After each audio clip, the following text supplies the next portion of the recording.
Welcome back to Posy Adventures. On this video I want to talk about our new vehicle. So this one is an My24 Ssangyong Rexton, and this is the ultimate sport model. And I just want to go through a few reasons why we bought it, and for people out there looking for a tow vehicle, why this could be the answer for you.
Okay, well the first thing, it's a decent sized car, 7-seater. The luxury levels are pretty high. It's got full. This one's got full Napa leather interior. This is the sport model, so we got 20-inch wheels with shadow chrome wheels. 255 50/20 tyres from standard. Walking round to the front of the vehicle. It does have folding mirrors that are sensing, so they fold when you walk away and lock the vehicle, and they fold back out again when you walk back towards the front. It has quad LED lights on the front, which I'm not going to say they're the best lights in the world, but certainly for modern car design, they're pretty good. They certainly illuminate the road well enough in country areas where we live to be able to be good enough. I would say you always find yourself when, especially where we live, you can never have too much light, but these are acceptable, they're okay. It does have, the sport model does have slightly different fog lights on the front. The ultimate model, non-sport, is a slightly different type of front fog light. These are slightly better. It has got radar on the front, but it doesn't have adaptive cruise. Just has standard cruise control.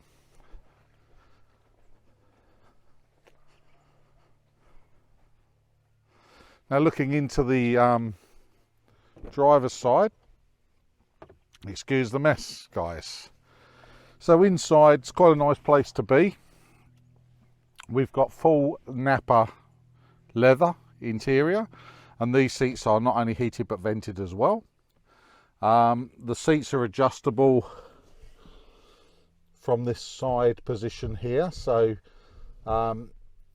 it can be adjusted from people in the back. The dashboard also has ambient lighting, and I'll see if I can pop this underneath. You just see it glowing through there blue, and that goes through to the door cards as well, and underneath, down underneath the bottom.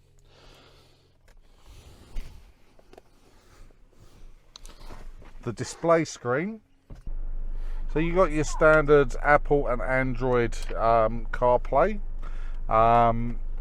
which obviously connects via a cord. It's not cordless. So you got your standard controls for your radio, for your telephone, which I'm not connected, and then your home screen, which gives you basically a scroll across, you've got your vehicle set up, and with that you can change things like the ambient lighting color, and just various things on the car can be replaced and changed. So yeah, the stereo, the radio system doesn't have standard controls for volume. There's no knob, so you do need to use the volume controls on the steering wheel or on the touch screen, which is not ideal on the touch screen for the person in the passenger seat, because it's very difficult to control when you're using a touch screen. However, the driver, it's okay because you've got your steering wheel with the buttons in front of you. Your main standard display gives you digital speedo and rev counter. Currently the rev counter is not showing because we've got the tailgate open, and when we switch it off, fairly nice little graphic there that comes up. You do have to do 2 pushes on the button to turn off accessories. It stays on, it will warn you if you open the door to turn it off, but it does turn off itself after a set time. Programming to the seats is on the driver's door. So yeah, you can set your seat, and you can set your seats to, the minute you open the door, to move back as this one just did.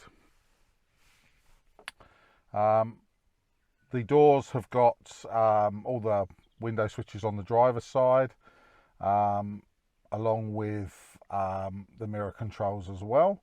And it does have something that I'm not that fond of, the piano black finish, which is around the gear knob as well, and a little bit on the dashboard. It's one of my pet hates, to be honest. I don't like it particularly. The 4-wheel drive system gives you 2 high, 4 low, and you have drive modes here, which are just economy, sport. Auto hold is for the handbrake, so this car will apply the handbrake every time you stop, and release it automatically, so that stops you from rolling back. Also, quite a good feature of it, which I will just quickly show you. Okay, so quite a nice little touch is that the camera view can be switched on, which if we push this button just here, basically what you see when we push it, the display screen goes to this. Now in this display you've got an all-round view there of the vehicle. This view is directly in front, which looks like we've picked up a dead fly there, and then we can go to 3D view, and in 3D view you can see all the way around the car, and in actual fact we can scroll around and see a 360-degree view all the way around the vehicle, which is quite a nice little touch. Then go into these views. That's the view out the front. This is the one out the back. This one gets rid of the car, so we can hide the actual car and just see the wheels. And then this one gives you that, and if we do this, it gets rid of the car again. So yeah, pretty good surround camera system. Comes as standard.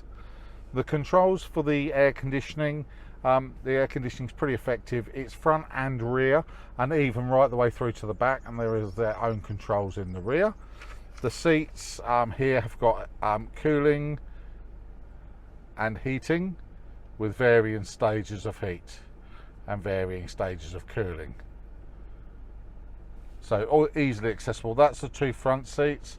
The 2 rear outer seats, so the middle row, so the 2 rear seats outer row, these ones are heated as well. There's a couple of outlets in the back here. So this one is a couple of USB-Cs, and this is your normal 12-volt outlet. And then in the doors, these are your heated seats and windows, so the 2 outers. These seats tumble forward to gain access to the rear seats. We didn't buy this for the rear seats, to be honest, so we're not that interested in the rear seats. Power tailgate, obviously. So in the back row, there is air conditioning controls, so for anyone that is in the back here, you do get air conditioning to the rear, and obviously you've got the fan blower there to set it. Quite a spacious sized boot with the seats folded down. There is a false floor in there which won't take a huge amount of weight, so anyone thinking of putting a drawer system in the back here might want to remove those rear seats. So the cargo area in the back with the 5 seats up, so with the sides up, is 641 litres. So it's quite a decent size. And even if you put the rear seats up, you still get 236 litres in the boot. So, you know, it is a true 7-seater, but only for children in the back, I would suggest. All right.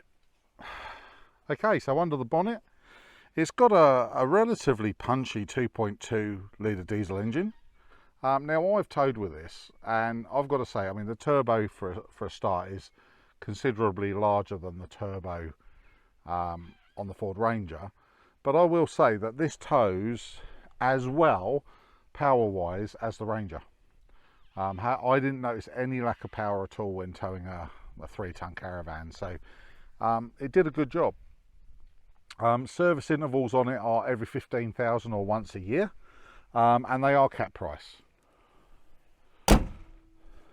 7-year warranty from Ssangyong, and this is its true feather in the cap, if you like, which is, I'm just going to take you down to here and I'm going to cover my VIN number, but basically you can see just here, what do we have? Gross vehicle weight.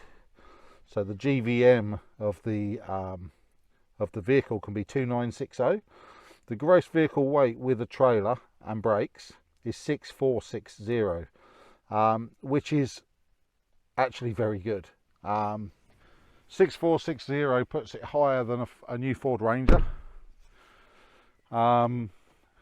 It blows the Isuzu mucks out of the water. There's actually not a lot in its class that's that high, to be honest, and certainly for the price point there isn't that much that's cheap either.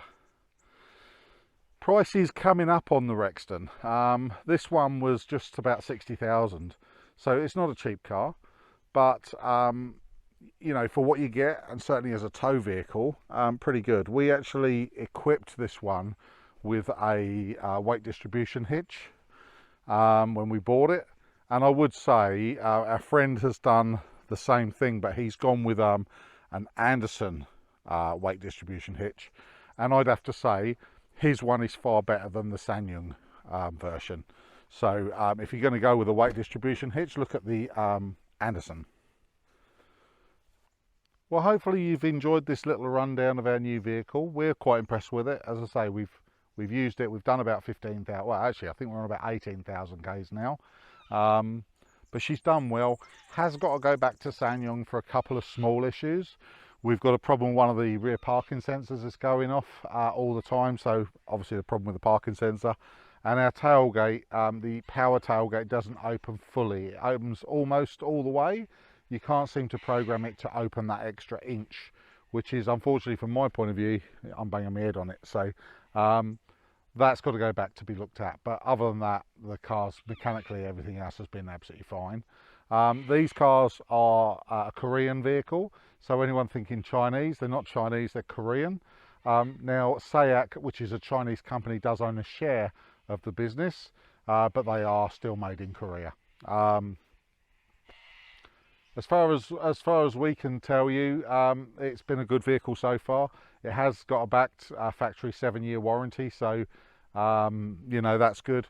And it's one of the few vehicles on the market that can actually tow 3.5 tons at its maximum GVM. So you can put 3.5 tons on it, and the vehicle can weigh its maximum weight as well, which actually is better than our Ford Ranger, which is has got a GCM.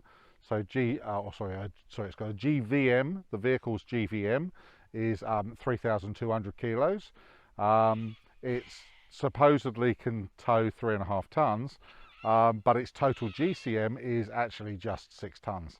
Now, if you put 3.5 tons, it basically means that your tow vehicle has to be less than 2,500 kilos. Good luck with that. Anyway, that's us just about done. So this one was just a review on the car. If you're enjoying the content we're putting out, give us a thumbs up. Subscribe to the channel. Do appreciate it, and it does help us. We're trying to get our channel now over to 1,000 subscribers, so we start to get monetized. Early next year, we've got a trip that's going to go all the way through the centre of Australia, up to Darwin, and then across back through northern Queensland, and then back to Victoria. So that's going to be an 8-week trip for us, so it's pretty full on. We'll be bringing that to you, and we'll be bringing you regular updates on that trip. So subscribe to the channel and click the bell icon so you don't miss out on that one. Any comments, especially about the Rexton, just drop them in the bottom. Any questions you want to know, anything that we can answer, yeah, we'll answer. We do get back to everyone that comments on us. Anyway, stay safe out on the tracks, guys, and we'll see you next time. Cheers, thank you.